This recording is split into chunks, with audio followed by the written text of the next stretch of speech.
Alright guys, what is going on? It is Parker, and in this video we are going to get started on the Sequoia project. This is the project where I'm going to be taking this Sequoia, and with my subscribers' help, that's right, y'all's help, we are going to be building this into something absolutely awesome. I made a video before this showing everything, just kind of the car itself, and showing what options we have to go with it. And I said the first thing I wanted to get was a head unit, and I put up a poll, and y'all picked out this head unit. So today we're going to be getting this installed, but it's not going to be just a simple install. We have an amp to bypass and some other just kind of junk going on here. This does have a JBL system in it, so we're going to be bypassing all that. So yeah, stay tuned. Okay guys, so this is the head unit you all picked out. This is the Pioneer DMH 1500 NEX. It has a decently looking touchscreen, Apple CarPlay, Android Auto. It has all the 13-band equalizer, front, rear, and sub 4-volt preamp outputs, and all kinds of other great stuff that is going to make this project awesome. Now, a lot of y'all said, why would you spend money on a touchscreen when you could get a cheaper one and put the money into something else? Well, I'm going to be living with this car for quite a while, so I really wanted something that for day-to-day use I was really going to like, and with y'all's help, we're still going to do all the other crazy stuff that we want to do to this project. Now, normally this wouldn't be a big deal. You would just pull this off, you'd buy your adapter, you'd plug in the new one, button everything up, and we would be good to go. But this Sequoia has the JBL system, which means there's an amp right down here. Now you can buy a special adapter that'll let it integrate with the amp, but I don't really want to do that. Decided that is not the route I want to go. I want to bypass the JBL amp, and soon we're going to be putting in a full external amp, the power speakers, and eventually tweeters and whatnot. But for now, we're just straight going to be bypassing the old JBL amp and using the amp that comes on board on this unit. So yeah, it's going to be a fun project, and we all are going to learn as we go. So let's just get right into it. First thing I got to do is pull this unit out right here. There's just 2 screws in here, and then all this pops out, and everything should unplug. And then I got to pop all this off and slide this the whole center console back.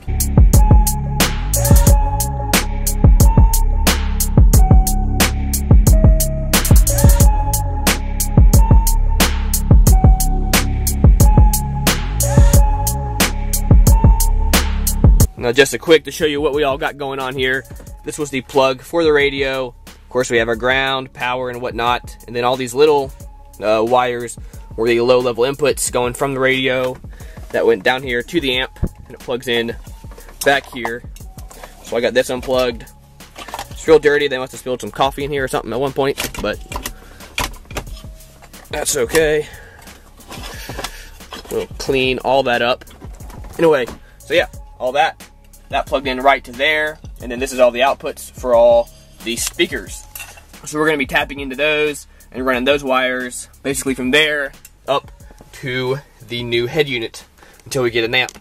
Alright guys, so here is of course the wire harness that will plug into the radio, and I'm sure most of y'all know all about what colors go to what, and if you don't, there's tons of videos out there. But anyway, we're gonna have to tap in to here to get this to work.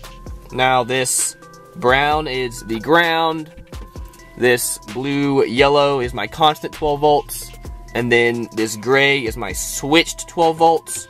So we're gonna tap into those. Now normally I would never recommend you cut any of these wires. Normally it's best to get an adapter that plugs into here, but for this case it wasn't worth buying the adapter because it takes a special one because of the, you know, bypassing the amp and all that. So we are going to be cutting these. Literally never ever going to have a stock radio in this car again, so it doesn't matter at all. Okay, so for this we have our, of course, our black wire, and then this green wire is the what allows the video to play, you know, what allows your videos to play if you're going to watch videos on the screen. Now we're just going to ground that out. You're supposed to hook it up to your brake, which that would ground it out as well, but here we're just going to ground it and not worry about it. And both of those are of course just going to get connected in right to here, which is the ground. Now normally I would recommend you solder and heat shrink these, but since I'm always pulling out radios and testing stuff, we're going to use these little posi twist connectors. Now all what you do is you stick the wire through there and it comes through here, and then when you tighten this down, there's a little cone in there that cinches the wires in there. This is what I've used in the Jeep and many other projects, so this is what we are going to be using for this here. Again, if I was going to do this permanently though, I would be using solder and heat shrink.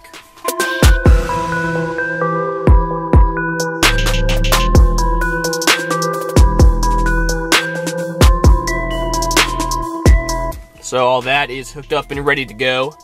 And then of course we just got to hook up our speaker leads. So we have a little bit of this cable. It has all the different, of course, colors and whatnot, so we can just match it right up in there. So we're gonna run some of this just down through there and up into here, and then we'll hook up all those and be good to go. Okay, so we've got this connected up top and ran down to here, and I've got all my wires stripped and ready to go. And then we just gotta tap all those into here. So these two are a constant power, these are ground, and then all these are the main speaker wires. These are what we are going to be using. Cut all these. So the front left is the pink and the violet over here. So we just got to correspond that to the colors over here. So our left front on our standard wire colors is going to be our white, and the one with the line through it is our negative. So of course the solid one is our positive. And then that corresponds over here to these, and the left front positive is this pink one.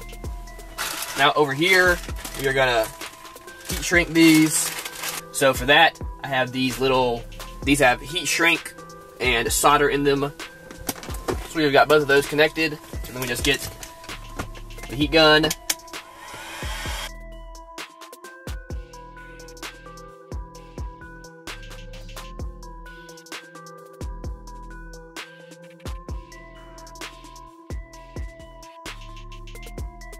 So we got all that all hooked up and ready to go.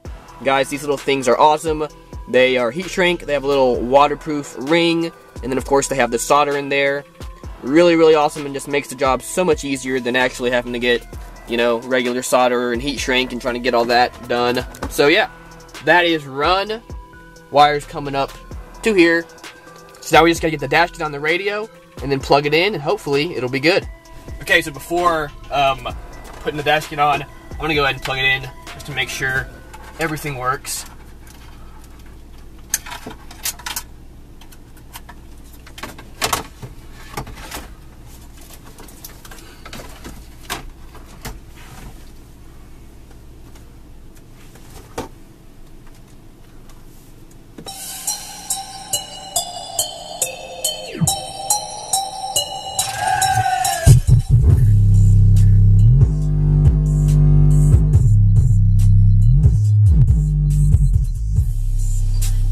Very cool.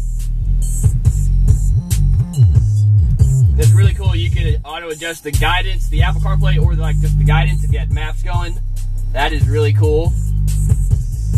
So on the videos it looked like it was a really slow radio, but it seems to be going by pretty quick.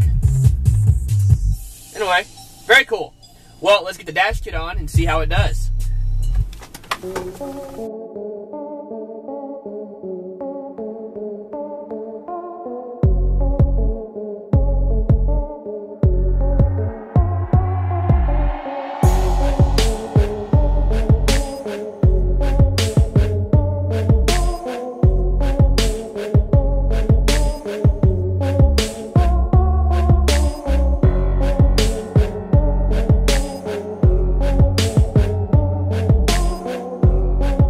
Alright guys, got everything all back together.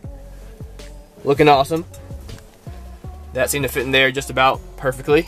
I know y'all can see a lot of glare and whatnot, sorry about that. But overall the radio looks pretty good. I'm very happy with it. It seems to be pretty decently fast.